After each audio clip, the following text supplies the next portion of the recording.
அந்த பராசக்திக்காகத்தான் கோட்டி ஹோமம் பண்ண போறாள் சாந்தானந்த சுவாமிகள். அந்த ஹோம புண்ணியத்தை அடையறதுக்காக இப்போ இந்த கொட்டா போட்ட ஒரு புண்ணியம் கடைசியில அம்பாளுடைய யாகத்துல முடிகிறது. இது ஒரு பூர்த்தி. இந்த பூர்த்திங்கிறது இன்னொரு தர்மத்துக்கு ஆரம்பமா இருக்கும். அது வேற விஷயம். 5-6 மாத காலமா இங்க பிரவச்சனங்கள் நடந்து அதுக்கு அங்கமா அன்னதானமும் நடக்க போறது. நேற்று தினமும் சொன்னேன், அக்ஷதம் பருப்பு முதலீடுகளே ஸ்திரீகள்லாம் கொண்டு கொடுக்கணும். குமான்கள்லாம் தங்களால முடிஞ்ச திரவியத்தை அன்னதானத்தை கொடுக்கணும். என்ன அன்னதானம் பண்ணாமே வேதமே சுதித்து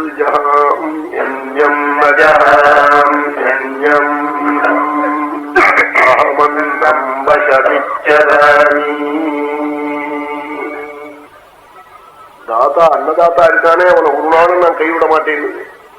இன்னொருத்தனை விட்டு விடுவேன். ஆறு அந்யம் ஜஹான் அதாதாரம். அவன் சிலவன் புறத்தியார் சாப்பிட்டா பிடிக்காது. அவன் 2 பேர் கூட சாப்பிட உட்காந்துட்டா பிடிக்காது. நான் தனியா போய் சாப்பிட்றேன். பிடிக்காமலும் சாப்பிடுவோம் சிலவன். அது வேறு உபதிரவம் இல்லையா? தை பச்சடியும் புலி பச்சடியும் சேர்த்து சாத்திர போட்டு விஷயவான் பார்த்தா நமக்கு அன்னத்வேஷம் வந்துடும். அது மாதிரி சாப்பிட்றவனை கண்டா பிடிக்காம ஒன்னா இருக்கான். ஒரு சாப்பிட்டாலே பிடிக்காது சிலவனுக்கு.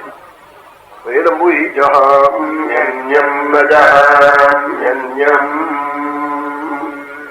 ஒரு நாளும் விடமாட்டேன்னு சொல்லித்தது. ஆகையினாலே அன்னதானம் ரொம்ப சிறந்த தானம். நன்னூலுக்கு சமம் தானம். எந்த கர்மா பண்ணினாலும் அன்னதானம் தான். அது இல்லைன்னா பிரயோஜனம் இல்லை. அதனால சஹசிரம் போஜயிச்சோமே பிரம்மணானாம் சதம் பசு சாதுர்மாசிய சர்வேஷு சதம் பர்வணி பர்வணின்னு அம்பிக்கு சோமயாகம் சொல்றேனே. 1000 பேருக்கு அன்னம் போடணுங்கிறாள். அதுக்காக இந்த பெரியவாள்லாம் என்ன பண்றது, 1000 தட்சிணை எடுத்து வச்சு விடுவாள். 1000 பேருக்கு போட்டு எண்ணப்படாது, இலையை போட்டு எண்ணப்படாது. சில எண்ணம் எத்தனை பேர் பாட்டுருக்கான்னு இந்த ஹோட்டல என்றதுக்கு எண்ணப்படாது. அதுக்காக தட்சிணை 1000 தட்சிணை எடுத்து வச்சுட்டா. அப்படி அதை கொடுத்தா கணக்குல புரியும். ஆறு வந்து கேட்டாலும் தீனாந்த கிரமணே பிஷ்ட. அவன் ஊர் பேரு ஜாதி குலம் கேட்காம அப்படி தசரதன் அஸ்வமேதத்துல அன்னம் போட்டார், வஸ்திரங்களை கொடுத்தாருங்கிறார். அது மாதிரி கொடுக்கணும்.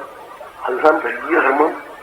என்ன பாக்கி தானத்துக்கெல்லாம் பாத்திரம் சொன்னார். இப்ப கன்னிகா தானம்னா ஆருக்கு பண்ணலாம்? கழவனுக்கு பொண்ணை கொடுக்கலாமோ? கழவன் பண்ணிக்கிறேங்கன்னா கொடுப்பேடா. அவன் பண்ணிக்கிறான்னா அவன் என்னத்துக்கு திரைசத்துக்காக பண்ண சொல்றான். அவனுக்கு போய் கொடுக்கலாமோ? கொடுக்கப்படாது. அதுக்கு நல்ல யுவாவான பையன் வேணும். ஒரு தானம் பண்ணணும்னா வேத வித்தா இருக்கணும். வேத விதைகளை தத்தம் தத்தம் வேத வித்தனத்துல கொடுத்தா அது அக்ஷயம். அது அப்படி சில தானங்களுக்கெல்லாம் இது உண்டு. அன்னதானத்துக்கு எது பாத்திரம்னா ஆருக்கு பசி இருக்கோ அவ பாத்திரம் இருந்தா. அன்னசிய சுதிதம் பாத்திரம். பசி இருக்கிறவள் தான் பாத்திரம். அது மாதிரி தானம் பண்ணணும்.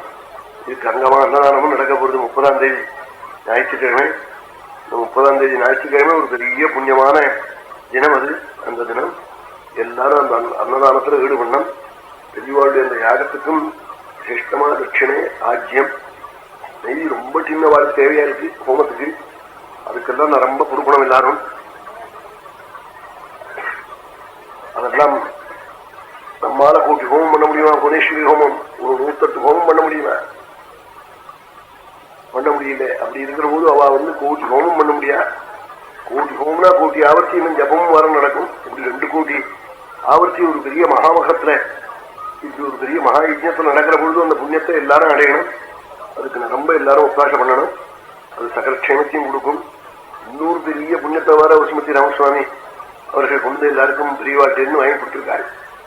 அந்த சூக்ஷ்ம தர்மம் அது. மஞ்சளை மஞ்சள் கொடுக்கறதுன்னா அம்பாளே திருப்தியாராள். மஞ்சளே அம்பாளுடைய சுரூபம். சில ஆண்கள்ல மஞ்சப்பொடி ஆத்திர கூட பண்ண மாட்டாள். அதை இடிக்க மாட்டாள். அம்பாள் நினைச்சுக்கணும்.